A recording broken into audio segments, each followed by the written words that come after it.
Tuhan bersamamu.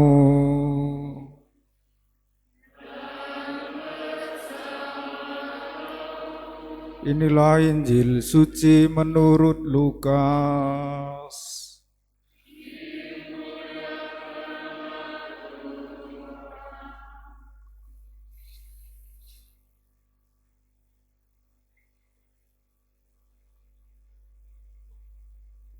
Ketika hampir tiba waktunya diangkat ke surga, Yesus mengarahkan pandangannya untuk pergi ke Yerusalem. Yesus mengirim beberapa utusan mendahului Dia. Mereka itu pergi lalu masuk ke suatu desa orang Samaria untuk mempersiapkan segala sesuatu baginya. Tetapi orang-orang Samaria itu tidak mau menerima Dia karena perjalanannya menuju Yerusalem. Ketika dua muridnya yaitu Yakobus dan Yohanes melihat hal itu, mereka berkata, "Tuhan, apakah Engkau mau supaya kami menyuruh api turun dari langit untuk membinasakan mereka?" Tetapi Yesus berpaling dan menegur mereka, lalu mereka pergi ke desa yang lain. Ketika Yesus dan murid-muridnya melanjutkan perjalanan, datanglah seseorang di tengah jalan dan berkata kepada Yesus, "Aku akan mengikuti Engkau kemanapun Engkau pergi." Yesus berkata kepadanya, "Burung rubah mempunyai liang dan burung mempunyai sarang, tetapi Putra Manusia tidak mempunyai tempat untuk meletakkan kepalanya." Lalu kepada seorang lain Yesus berkata, "Ikutlah aku." Tetapi orang itu berkata, "Tuhan, izinkanlah aku pergi dahulu menguburkan bapakku." Tetapi Yesus menjawab, "Biarlah orang mati menguburkan orang mati, tetapi engkau pergilah dan beritakanlah kerajaan Allah di mana-mana." Lalu seorang lain lagi berkata, "Tuhan, aku akan mengikuti Engkau, tetapi izinkanlah aku pamitan dahulu dengan keluargaku." Tetapi Yesus berkata kepadanya, "Setiap orang yang siap untuk membajak, tetapi menoleh ke belakang, ia tidak pantas untuk kerajaan Allah."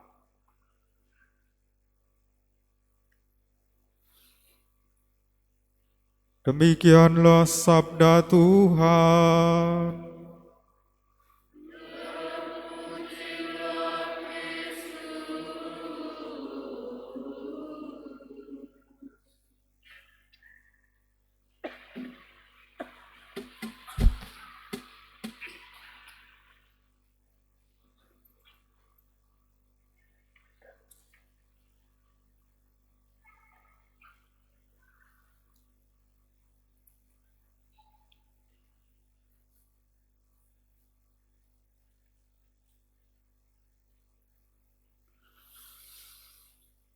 Madalah yang terkasih,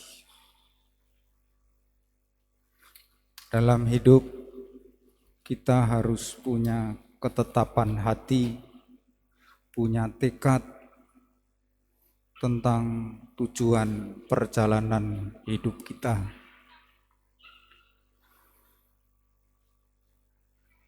Kalau tujuan itu belum tercapai, kita tidak boleh berhenti, apalagi menyerah, kalah. Kalau saya renungkan perjalanan hidup kita, kerinduan kita selama masih ada di dunia adalah agar nama Allah dimuliakan dalam pekerjaan dan pelayanan kita. Dan pada akhirnya kita bersatu secara penuh dalam kerajaan surga. Apakah kerinduan kita dalam kehidupan sehari-hari nama Allah sudah dimuliakan? Yesus punya ketekatan hati. Ketika sudah hampir tiba waktunya Yesus diangkat ke surga, Ia mengarahkan pandangannya untuk pergi ke Yerusalem. Dalam perjalanan ke Yerusalem dari Galilea, Ia harus melewati desa Samaria. Kita tahu orang-orang Samaria adalah orang-orang yang selalu menolak utusan Allah sejak Perjanjian Lama.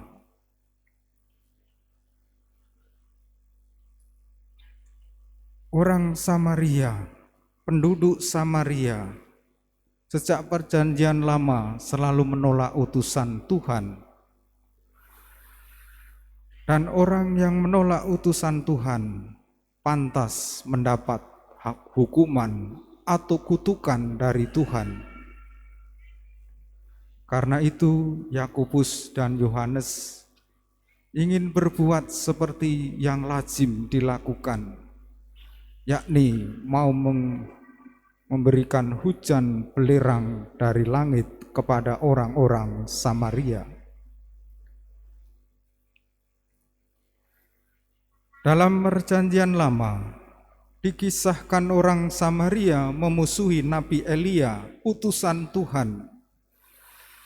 Dan oleh karenanya 2 kali pasukan yang dikirim raja untuk menangkap Elia hancur binasa, kena kutukan api yang datang dari langit. 2 Raja-Raja bab 10, bab 1 ayat 10 dan ayat 12. Yakobus dan Yohanes berpikir dengan cara Perjanjian Lama. Orang Samaria mereka anggap tak mau menerima ajaran yang benar, tidak mau menerima utusan Tuhan. Karena itu mereka patut dikutuk seperti dulu. Tetapi sikap intoleran tidak disetujui oleh Yesus. Yesus malah menegur mereka berdua. Lalu Yesus pergi melalui desa yang lain. Bahaya kalau bisa dihindari, memang pantas dihindari. Berpikir dalam kerangka menyampaikan ajaran yang benar dengan sikap intoleran, dengan sikap radikalisme, membinasakan yang tidak sepaham dengan kita, atau ingin mempertobatkan orang dengan ancaman kutukan, paham radikalisme, intoleran, selalu ingin mengutuk orang yang tak sependapat dengan kita.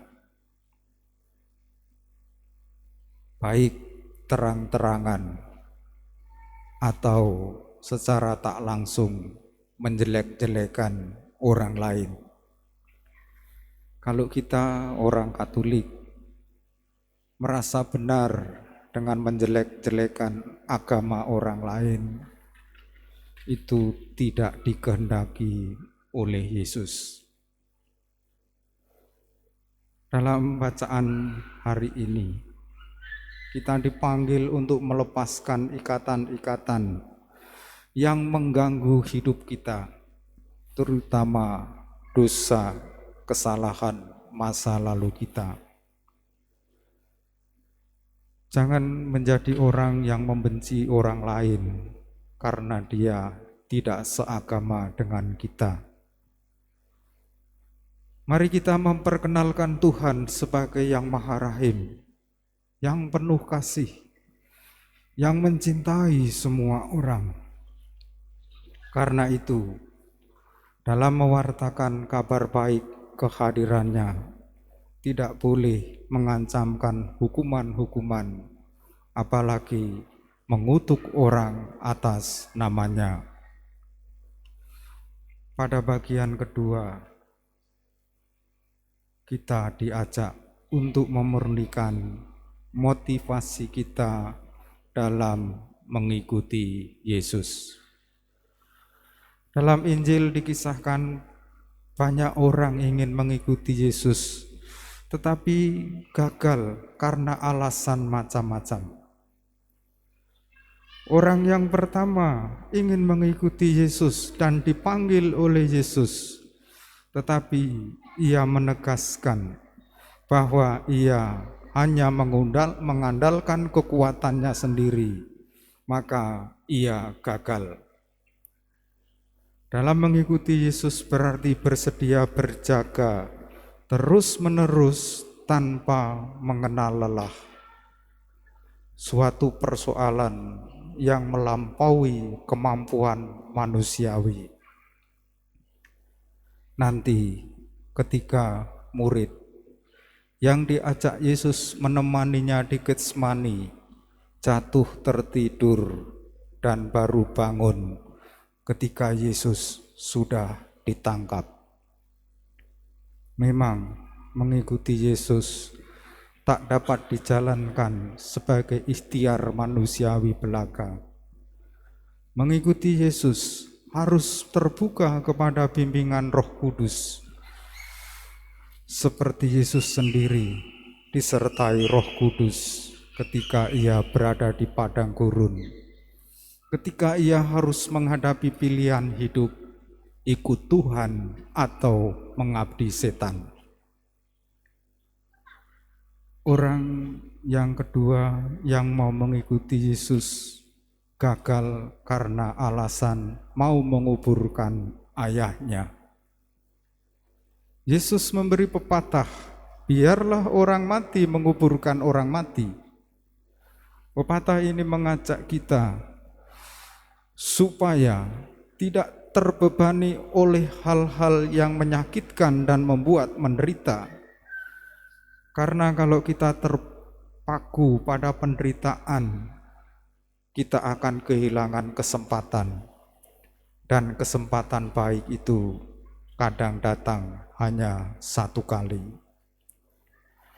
Nanti kalau kita terpaku pada penderitaan dan rasa sakit, kita kehilangan kesempatan dan malah ikut mati, tidak bisa berbuat apa-apa lagi yang sebetulnya mau kita lakukan.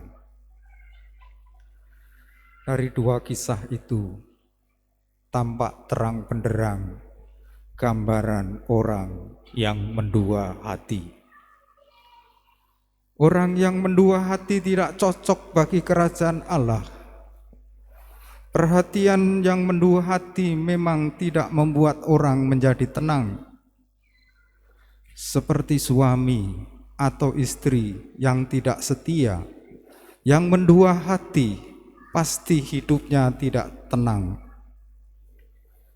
Dan orang yang mendua hati tidak jujur.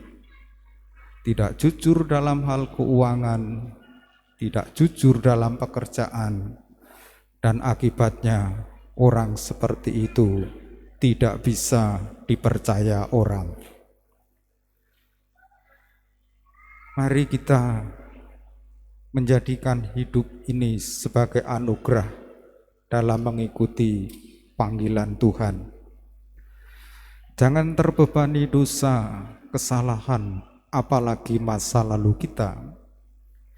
Meskipun hidup penuh tantangan, penuh kesulitan, mari kita mempersatukannya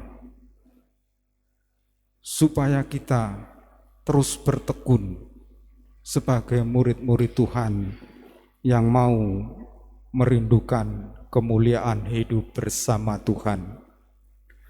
Dan selama perjalanan hidup di dunia, kita rindu, kerinduan kita terdalam adalah agar nama Allah dimuliakan dalam pekerjaan dan hidup kita. Dan nanti setelah kematian, kita akan rindu untuk bersatu dengan Allah secara sempurna. Mari kita berdiri, kita perbaharui iman kita.